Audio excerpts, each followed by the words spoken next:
All right, Tucker. First off, how did these stories start becoming popular? How did this pretty much all begin with you? Was it like sort of just blogging? You know what the internet is? Right? I know what the internet is. So once you put something up and it's good, people like it. They tell their friends. There's nothing stronger than word of mouth. So this was more blogging than just like sort of.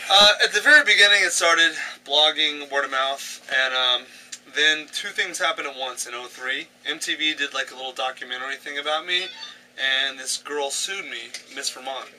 And it was the front page of the New York Times. It was a huge, big deal. It was a big First Amendment case. And the irony is she sued me because she didn't want people to read what I wrote about her. Yeah, guess what? He does an amazing job. He does a really good job. It took him, though, on set 3 or 4 takes almost every time to get into, we'd be like, okay, Matt, that was good, but little more assholey. Like, stop apologizing to girls in the middle of scenes. Like, okay. And then once he got into it, he nailed it. Right. But the dude off screen, like, I respect him so much as an artist, and he respects my stuff. But personality-wise, we're very, very different. Very opposite there. It's like, look, man, people are gonna think what they want to think. And people are going to bring to my stuff what they bring to my stuff. And that has nothing to do with what I do and the art I produce. I mean, you guys are all like writers, creators. On some level, you understand that a reaction to what you produce is very independent from what you actually produce. Right. And so, you know, at the end of the day, all I can do is produce great stuff and get a great reaction, have tons of fans, and sell tons of books and make a great movie, and have people who love it. And there are always going to be people who hate it.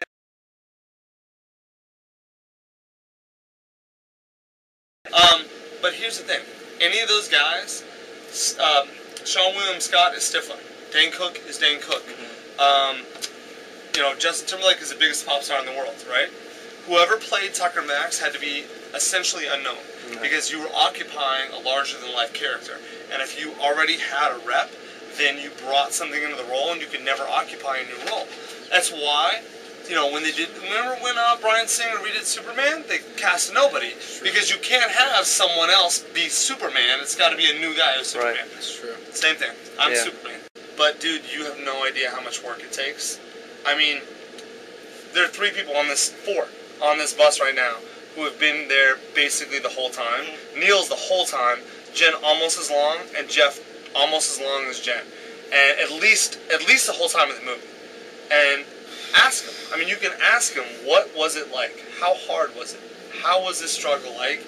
And it was so hard. If you had told me before we started what it would be like, I might not have done it.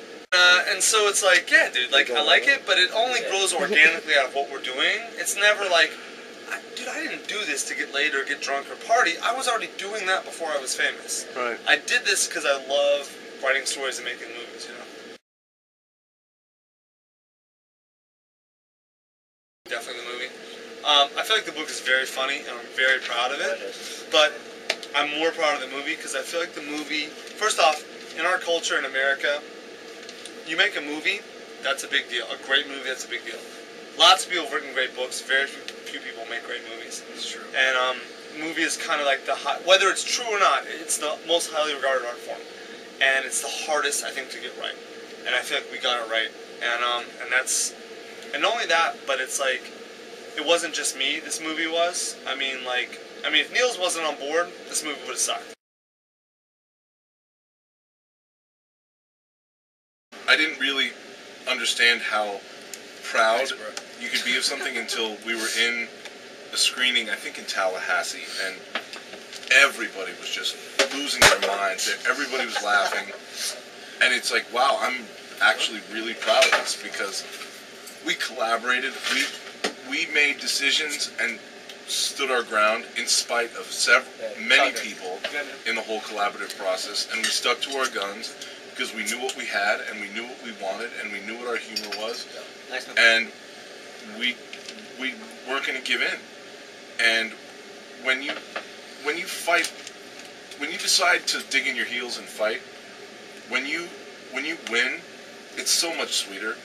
And I think when you see this movie, especially when you're right, and when you're right, when you're right to dig in your heels and you win, it's so much sweeter, especially when everybody else is behind you, just like they were here in Penn State and they were down in Blacksburg, Virginia, and they weren't in Atlanta and Seattle and Portland and so on and so forth. There's not been an audience yet who's like, yeah, it was okay.